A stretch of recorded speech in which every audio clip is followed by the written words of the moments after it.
20 वर्ष में बिहार में एक भी मजदूर को बेरोजगारी भत्ता इन्होंने नहीं दिया। भ्रष्टाचार की तरफ इशारा हम नहीं करते हैं, हम उपाय भी बताते हैं। हमारी उपाय मान ले, आज से नीतीश जी भूल चूक माफी मांगे, आज से शुरू करें ना, आज से शुरू कर दें, 2 महीना में आपको दिखाई देगा कि मजदूर का पलायन बंद हो जाएगा। इस सरकार के पास कोई विजन नहीं है, इनके पास कोई प्लानिंग नहीं है, और जन स्वराज यही तो लेके आई है, प्लानिंग भी लेके आई है, विजन भी लेके आई है।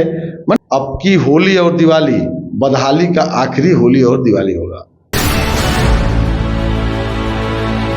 नमस्कार, स्टार टीवी बिहार देख रहे हैं आप, मैं हूं सानिया आपके साथ। इस वक्त हमारे साथ जन स्वराज के प्रदेश संगठन महासचिव सुभाष सिंह कुशवाहा मौजूद हैं। बहुत बहुत स्वागत है सर हमारे चैनल पे आपका। बहुत धन्यवाद, आपका भी स्वागत है, आपके दर्शकों का भी स्वागत है।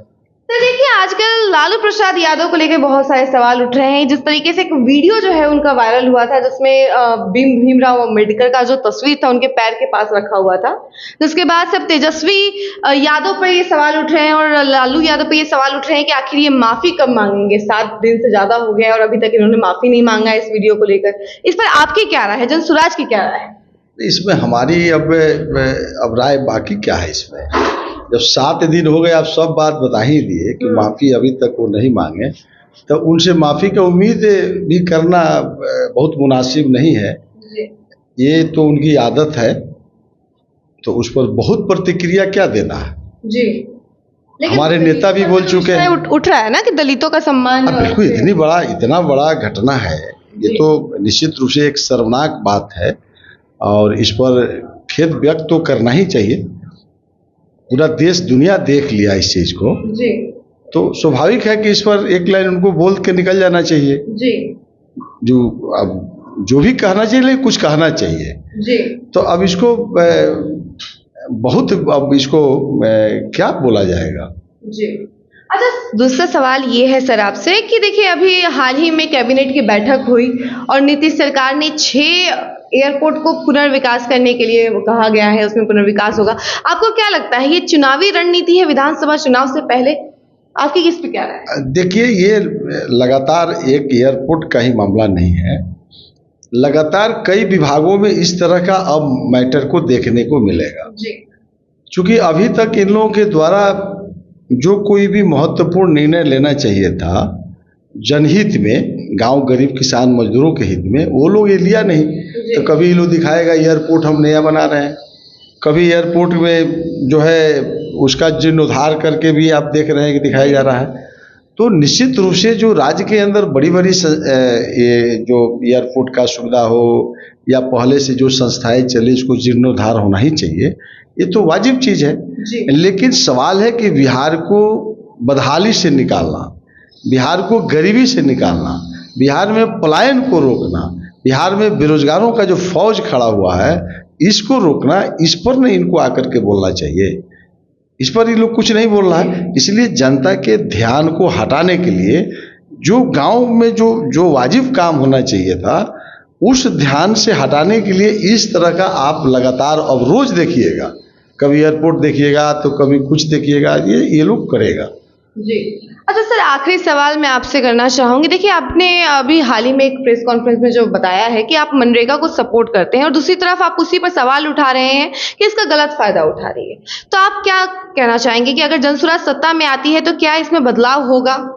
बिल्कुल, जन स्वराज जिस दिन सरकार में आएगी, हमारे पार्टी के सूत्रधार प्रशांत किशोर जी लगातार कह रहे हैं कि हम मनरेगा से मजदूरों की रोजगार की गारंटी करेंगे, हम पलायन को रोकेंगे। तो इस मनरेगा योजना का पहला नाम समझ लीजिए, पहले आओ पहले पाओ। और हर पंचायत में, देश के सभी पंचायतों में, सिर्फ बिहार में नहीं, रोजगार सेवक की बहाली हुई जी। और रोजगार सेवक को कहा गया कि जो पहले आवेदन करेगा जो मजदूर, उसी को रोजगार देना है। इस स्कीम में बिना आवेदन लिए हुए रोजगार नहीं देना है, स्कीम का नाम ही है। जो लोग को मजदूरी चाहिए, 100 दिन की रोजगार की गारंटी है। अगर 100 दिन सरकार रोजगार नहीं देती है तो बिना काम के उसको बेरोजगारी भत्ता देना है। 15 दिन आवेदन देने के 15 दिन अगर हो जाता है, अगर रोजगार सेवक मजदूरी नहीं देता है, काम नहीं देता है, तो मजदूरी दर का 25% बेरोजगारी भत्ता देना है। इसी को कहते हैं बेरोजगारी भत्ता। अगर 50 दिन काम नहीं दिया लगातार तो आधा मजदूरी का रेट उसको बिना काम किए हुए उसके खाता में दे देना है। अगर 365 दिन में 100 दिन रोजगार नहीं देता है तो जो मजदूरी का 100 दिन का रेट हुआ 24,000 समथिंग रुपया होता है, वह उसके खाता में भेज देना है। इसी को बेरोजगारी भत्ता देते हैं। तो मुख्यमंत्री 2005 से सत्ता में है जी। लगातार 20 वर्ष होने को है। 20 वर्ष में बिहार में एक भी मजदूर को बेरोजगारी भत्ता इन्होंने नहीं दिया। इसके मतलब है कि सरकार के नज़र में बिहार में कोई मजदूर बेरोजगार नहीं है। तो बेरोजगार नहीं है तो मुख्यमंत्री को कैसे घेरिएगा? इसीलिए मुख्यमंत्री जी हरदम बोलते हैं कि हमारे बिहार में कहाँ बेरोजगारी है, पलायन कहाँ हो रहा है, जबकि भर भर के ट्रेन जा रहा है। इस नियम को जानकारी राज्य सरकार गांव तक नहीं होने दिया। हमारी जब सरकार आएगी हम इस नियम को जानकारी देंगे और रजिस्टर रखेंगे। पंचायत सरकार भवन में रोजगार सेवक बैठेगा और जो मजदूर पहले आवेदन करेगा उस मजदूर को हम काम देंगे। ये नीतीश जी को करना चाहिए था और यही नहीं किए, इसलिए पलायन नहीं रुक रहा है। पलायन रोकना होगा तो इस काम को करना होगा। इसलिए जनसुराज खाली भ्रष्टाचार की तरफ इशारा हम नहीं करते हैं, हम उपाय भी बताते हैं। हमारी उपाय मान ले।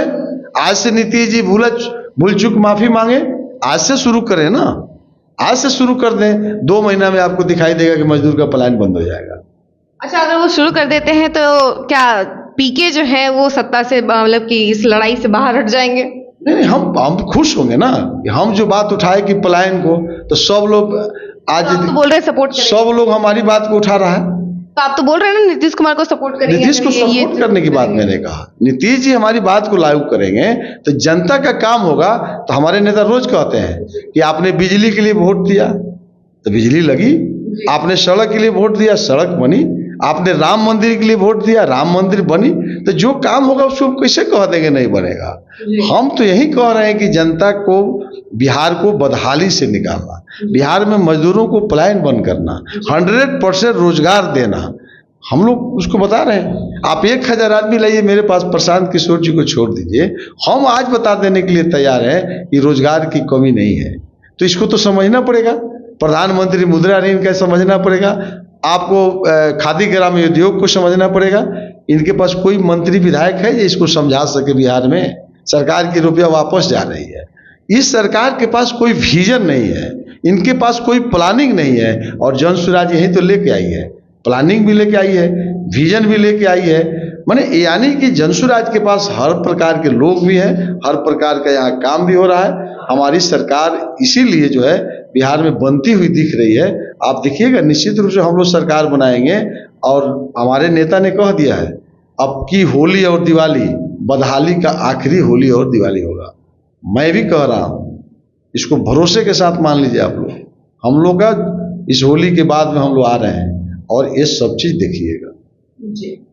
तो आपने सुना इन्होंने क्या कुछ कहा है। बाकी इस खबर को लेकर आपकी क्या राय है कमेंट सेक्शन में जरूर बताएं और देखते रहें स्टार टीवी बिहार। धन्यवाद।